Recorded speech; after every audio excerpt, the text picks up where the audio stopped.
Everyone, back with a video just before I go next weekend to visit a distillery close to my sister's house in north of France, with a great opportunity of blending atelier studio there. I mean, so-called blending studio, I mean blending experience I will do there, so you'll hear about it later on, and also you'll hear about it in my refurbished, not 100% but on the good way, but now online refurbished website with Greg's Whisky Guy, which will be now available also on your smartphone, cell phone, iPhone, whatever. So yeah, lots of work by my brother-in-law to refurbish it, and me, I will start now put new content in it. I just have to get on with it, see how it works now that it's a bit changed, and add new content as soon as possible. But for now, as you see on the table, it's Springbank time. And yeah, I hope to announce you something very positive later on. It is not sure at all because it's a contest, and yeah, I will participate to a very special contest. More about it very soon, but I've made a video about it, so we'll see. Let's cross fingers. In the meantime, Springbank 12 years old is the theme of this video. Springbank 12 years old over the years. Springbank 12 years old 100 proof to Cask Strength, which I have here, but I will add to the picture today. Thought it was cool maybe to add to the picture some Springbank 12 from yesteryear, reduced to 46. This one's called, nicknamed the Light Vatting, so it's full bourbon as I understand it. Yeah, and of course I will review. What I thought was interesting is to review one of the 2024 Cask Strength 12 years old. This one, I will tell you more about it. It was bottled in the 6th of May 24, and I will compare it to the 10 years old before Springbank 12 Cask Strength. One of the two I had in my collection from the same year, 2014. It's the only one I have left. And on top of that, but before probably the 12, because I didn't know where to put it in the 5-6 series of Springbank videos coming in this year. So I have a single cask of 13 years old for a specific market, Belgium, so I will speak about it too with a special story. But before that, I have to tell you about my first contact with a high proof Springbank, which did mark me forever, my memories and the pleasure to taste whiskies. What is it? It's the 1200 proof from the early late 90s, let's say, I think, and yeah, this is how it looks like, and this one I have a very special story with it, and there is a very special story with the UK market expression. 100 proof of the late 90s was bottled at 57.1, which is not Cask Strength, while for the US market there was a version at 50% ABV, our ABV here in AU, so 100 proof US, 50% ABV. On that one, as you can see, I've been very talkative. These are my tasting notes. You can see them online, and then maybe Google Translate on my website at the Springbank entry of the menu. As you can see, it is showcased in a very important video of mine called 15 Exceptional Whiskies You Should Try Before You Die and 10 Affordable Alternatives. If you don't know this video and you're interested in high-end whiskies and history of the greatest whiskey I've tried. Please have a look. I think it's worth lots of infos, lots of opinions and tasting notes as well. So for this 100 proof, I'm talking about cream label, as they say.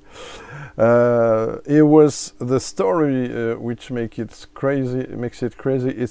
It was not diluted from 60 plus to 57.1 with water. You know, most of the whiskies, even some that are so-called cask strength, when the strength is constant, it is reduced a bit with this distilled water for also economical reasons, to have a permanent strength for some expressions. I don't want to be too long on that. Already talked about that on my channel.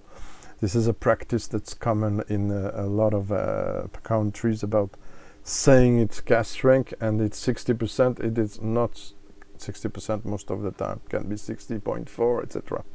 So usually they reduce with distilled water, but for this particular expression, which was gathering 25 to 30, no, I mistake on that, sorry. So 57% ABV, not 57.1. I do mistake, I apologize, because I've just uncorked a Kregelaki 57.1 from Signatory yesterday, and I mixed up things.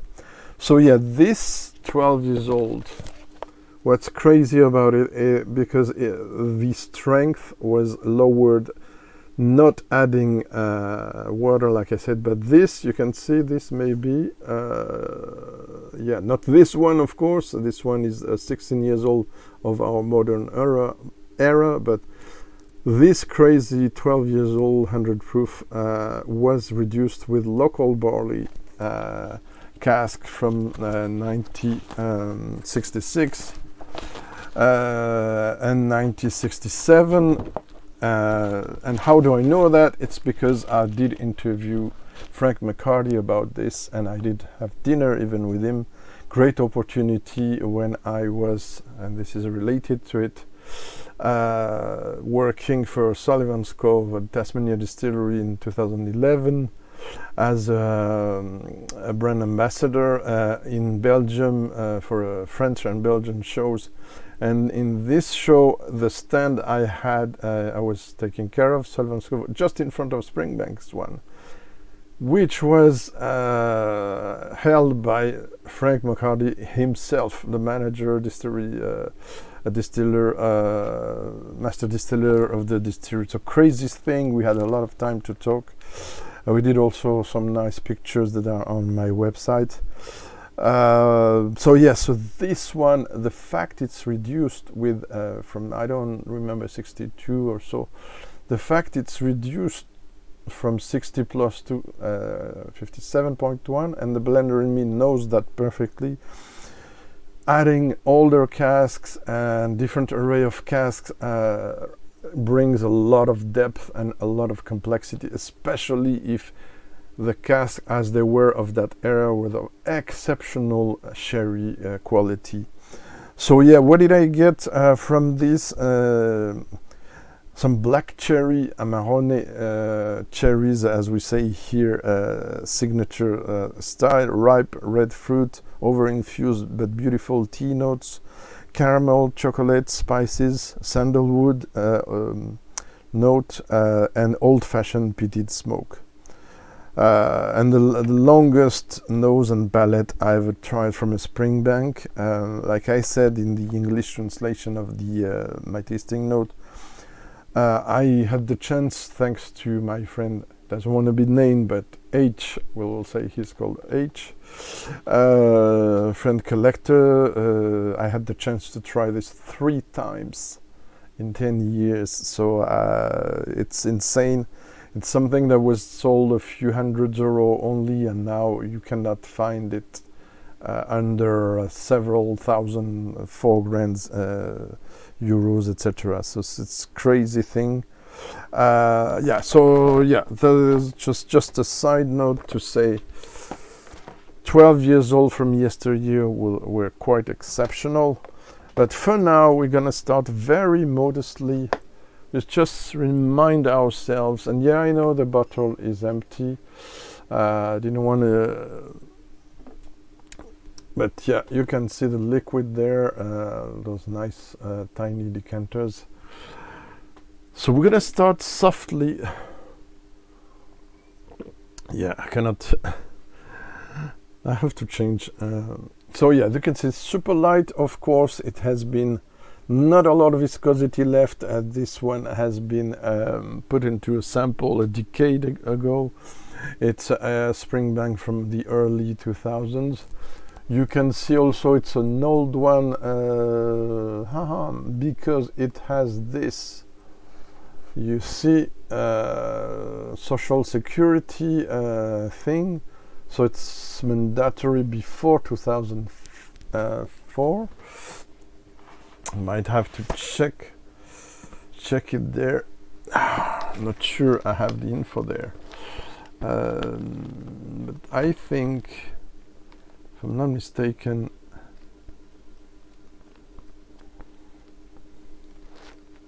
it's before the 2000. Most probably before, for sure, 2004. But it's a bottle I came across, not in a normal retailer, but not kind of shop. And yeah, so I know the intensity is not as it was before, but it is considered as a light vatting. It's bourbon. Maybe there's a small percentage of rum cask, as they were doing at that time for the 10 years old. It is almost completely unpeated, but it's not Hazelburn. It's style. It's 2.5 times instead of 3. I'm not gonna explain that here again. Go to see my Springbank 12, Springbank 10, sorry, and others video, link in the description. So very malty, but light malty, cereally, very, very spring, evoking spring, something like fresh hay on the nose. Of course, the mandatory vanilla, maybe a hint of coconut as well. Okay, Slanjava.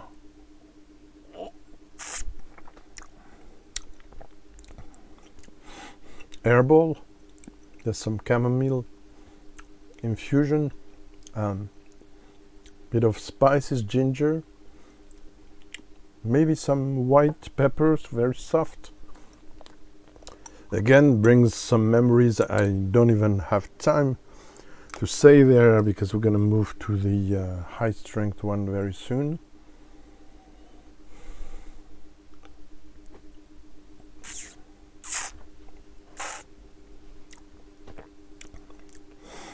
Lovely. Some floral notes now coming on with a few drops. It's super clean. It's not dirty Springbank. If you can see, I did review 4 different 10 years old. Is a cream label like this one. It's even darker than this one. The 10 years old I did review, also the 100 proof. So those were all still, the 46% were still bourbon driven mainly. Early 2000 up to mid or late 2000, a lot of Springbank batches were bourbon and a bit of rum only, and sometimes light refill sherry. And then they went to more sherried and also more peated content in it. So yeah, overall very nice, very light Springbank. Lovely. I still have a bit.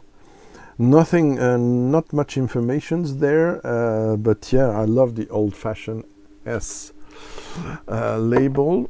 We're gonna move on.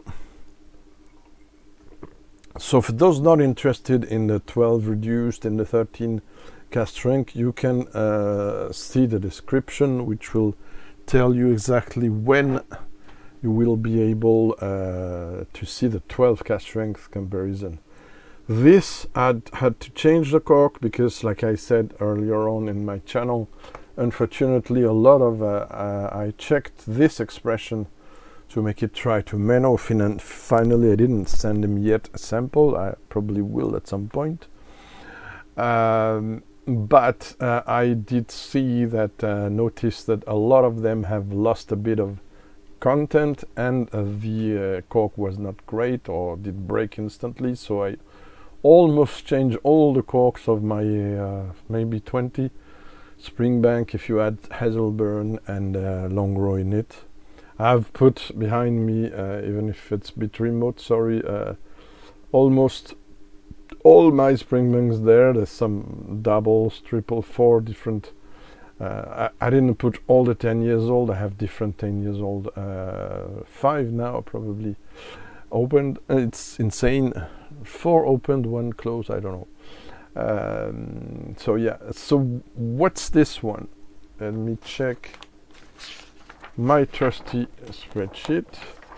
What's this one? This one is a 13 years old that was made for the Nectar, Belgium. Only 186 bottles from a bourbon cask number 189, bottled at 56.9. Yes, this is for people watching this on podcast mode. Hello, Matt from Whisky on the West Coast, for instance. Highly recommended channel. What can I say? Yeah, this was made for the Spirit in the Sky Festival in Leuven in Belgium. Hi Menno, by the way, and Gert. Little wink. I purchased this on first or second day, I don't remember the festival, so November 5 of November 20 in 2011 for 74.45 euros, which seemed cheap, but it was not that cheap at that time. What else can I say? So it's a bourbon cask, and it's a single cask, so necessarily not representative of a small batch, say 10 years old, or even the 12 years old sherried. But why do I try this? Because I want to give you a hint of what is a high strength Springbank of similar age of the 12, so to speak, but with a different profile. And you will see it might be interesting, because the 2 12 years old I'm going to try today do not have the same recipe, but they have a lot in common nevertheless. Right, let me put some more water in my glass. Yups. Yeah, hope you like the setup, though it's a bit remote maybe. So let's see what this monster has. Sticky legs. I don't know if you can see them, because it's really the light was not easy to do today. So on the nose, the oak is prominent. On the palate as well, I can tell you already. It's firm, it's tight. I think they picked one of the strongest bourbon cask they came across when they visited or were sent samples to choose. So it's very tight. I did note, yeah, even there's something even evoking popcorn in there, not only vanilla and flowers and herbs. At the beginning, at the opening, it was a bit farmy, even a bit like some Longrows. It doesn't come across, or very lightly peated on the nose also. Somehow a bit closed nose compared to the 2 others, which are very expressive. The 12, I mean. Okay, let's see on the palate how it fits or not to the nose.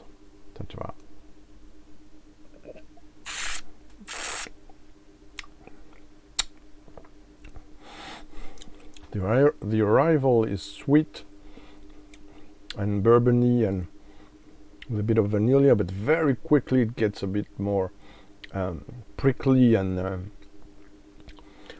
and sharp and very aggressive on spices, and let's say mid palate.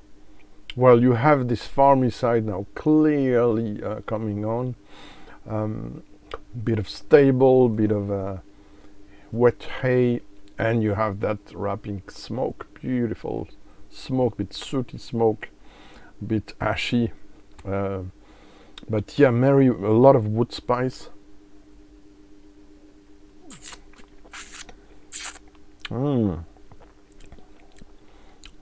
Some glazed sugar as well.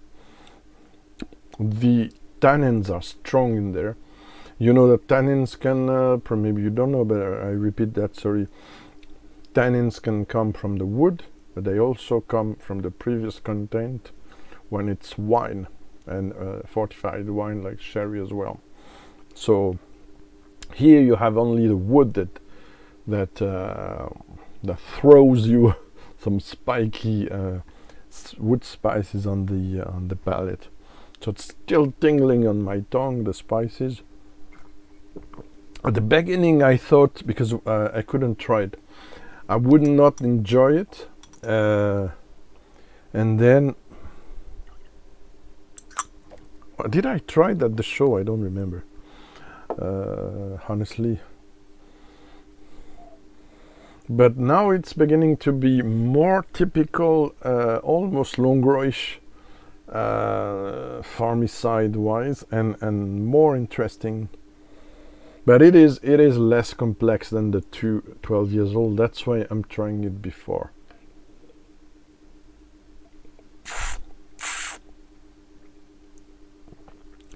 Vanilla, white and brown sugar, coconut definitely, maybe hint of pineapple on the background, but yeah, it's a nice one. It's could be interesting to compare it blind to other whiskies, but I'm afraid Springbank fans will recognize it nevertheless. So there you go. I did rate it 90. I don't know if I'm going to change that. Probably not now. But I don't see it go over 90, maybe 89.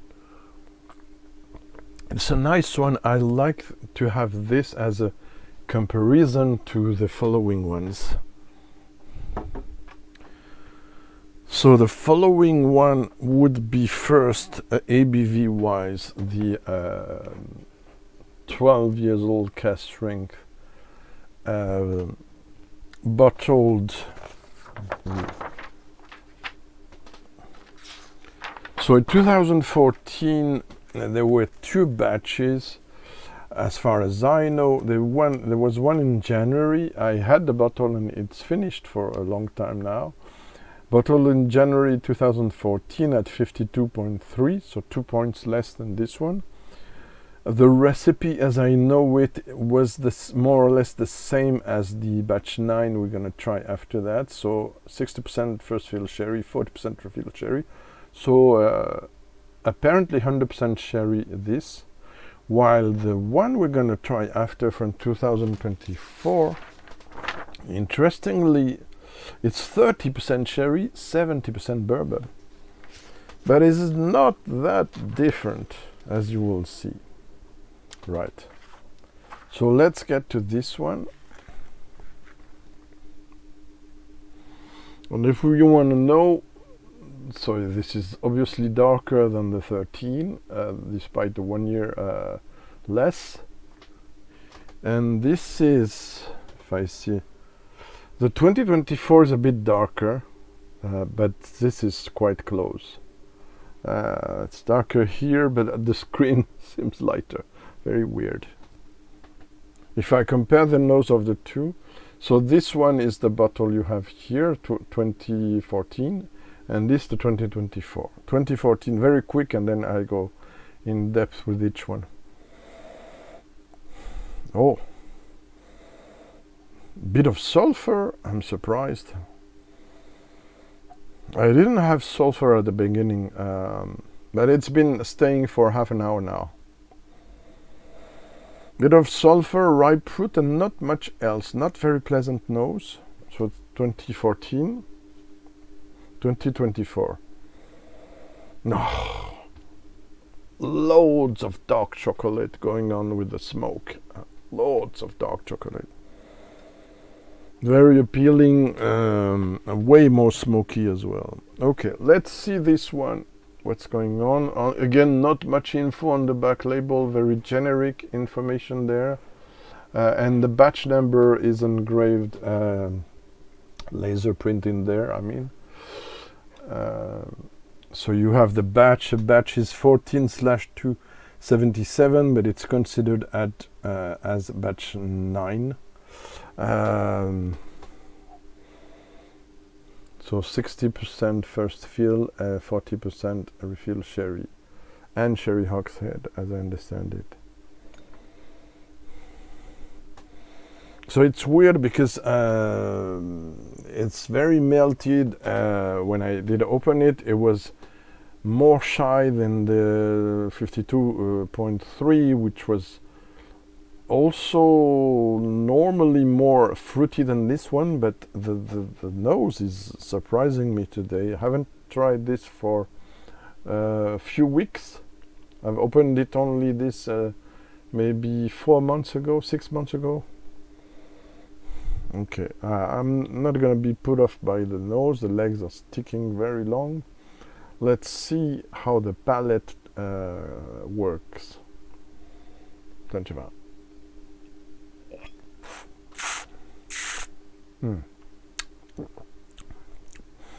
Thank you. Way less, almost, yeah, slight sulfurous, but it's forgotten very quickly because some mentholy old school sherry is coming across. Dark chocolate, but way less than in the 24. And something, yeah, minty, leafy comes across. Also some gentle smoke, not funky at all compared to the 13. It's not super long, but yeah, a good, quite good one. Let's see again on the palate.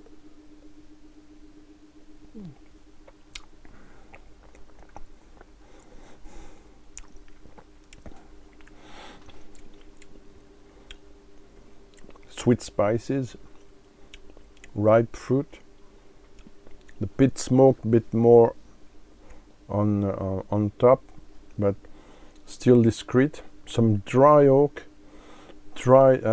also spices, black pepper a bit, hint of chili pepper, but quite discreet. It is not your late 90s Stracciatella or Talisker. That could be very powerful with a spicy, spiky chili. It's not that, it's sweeter. There's some also some very diesel oriented light. It's not petrol stuff like old Carney rums, and not all were petrol-y, but leads us to another topic. I'm gonna add a few more drops, if not already made, and see what's going on. Then we move to the contemporary 12 years old. So this, I purchased it, if you wonder, in 2024 at a local retailer for 74 euros. How about that?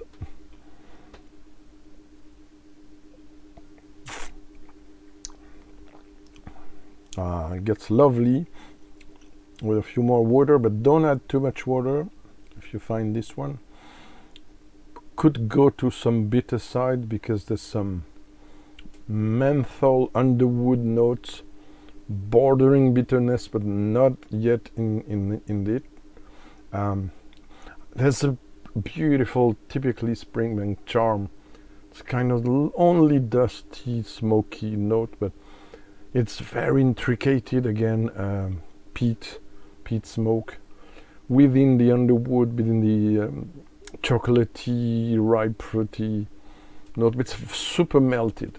It's very hard to pinpoint one fruit, one There's few exotic nuts as well, but macadamia maybe, but it's very difficult to pinpoint a specific note aside from this bit mentally teaish, leafy, old school note. So yeah, it's quite a nice one, but the new one is different. So talking about the new one, as you see, this was the a bit multiplied whirlish, some could say, Springbank label, black label, and now we're back to more simpler bicolor label of the 2000, I don't know when did it change that, 2010 or I say that in the previous video, I don't remember now, I'm sorry. Go back to see the 10 years old video. So this is now said to be batch, what do they say? They say batch 25, but it's the code, the laser code on the back label, under the back label says 24/86.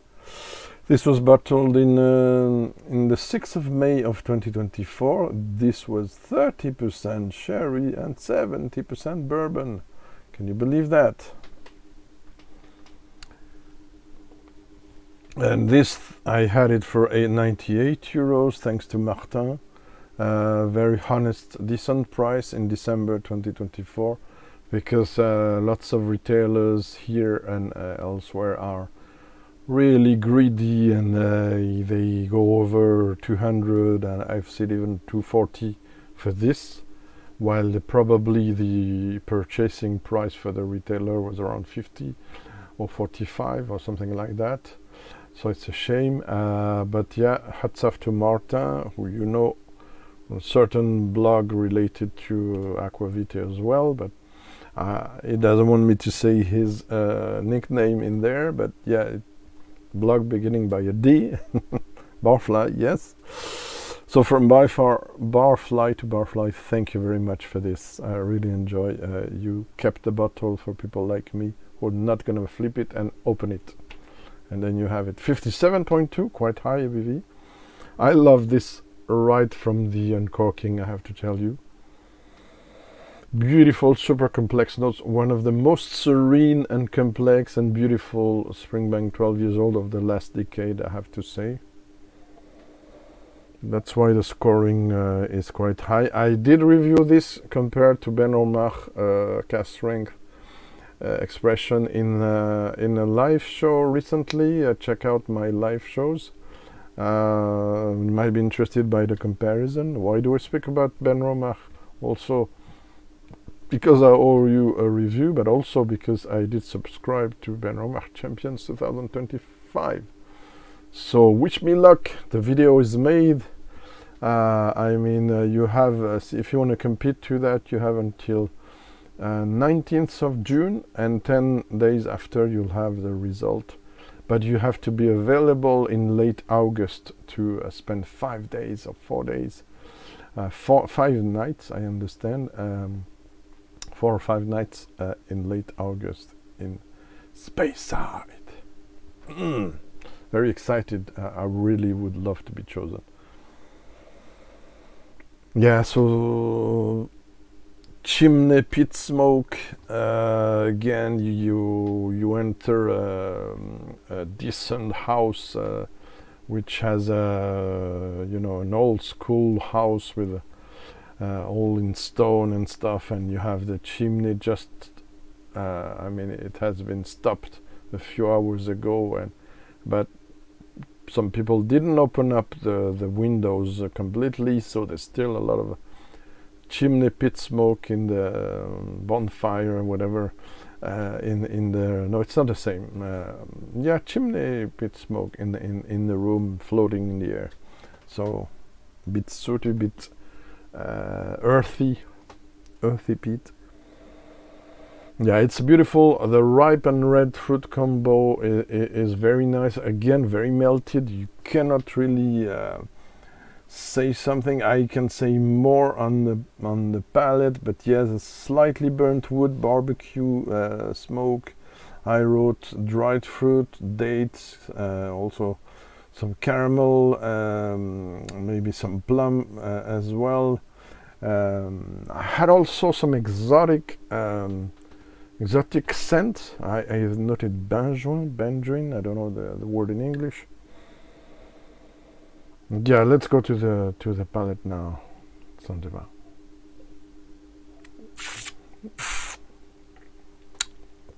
Oh, this is absolutely beautiful. There's something going on there that I like so much without water. It's not aggressive. It had time now to breathe nicely. There's something gentle, starting a bit strong maybe, but less than the 13 and the other 12. And very quickly, very harmonious, very balanced with all those ripe fruit. Again, apricots, dried apricots, red fruit, raspberry, blackberries, very ripe strawberries, Demerara sugar, dates, figs, sultanas, varied Corinth raisins. What did I wrote? Oh, even some pistachios. Okay, I didn't remember that, but at the beginning of the opening, yeah, I have to say it's a bit dry and chili, spicy. Yeah, also there's something I always forget to mention. There's some black chocolate, black licorice, and I forget always to mention there's some old library and old armchair, leather armchair feel to it. That's very appealing. Yeah, old armchair, dusty armchair, leather fauteuil in French. I'm gonna still open it, but it's a shame. I mean, it's something I really enjoy when it's neat, and it's not always the case with Springbank and other high-strength whiskies, I have to say. But yeah, beautiful.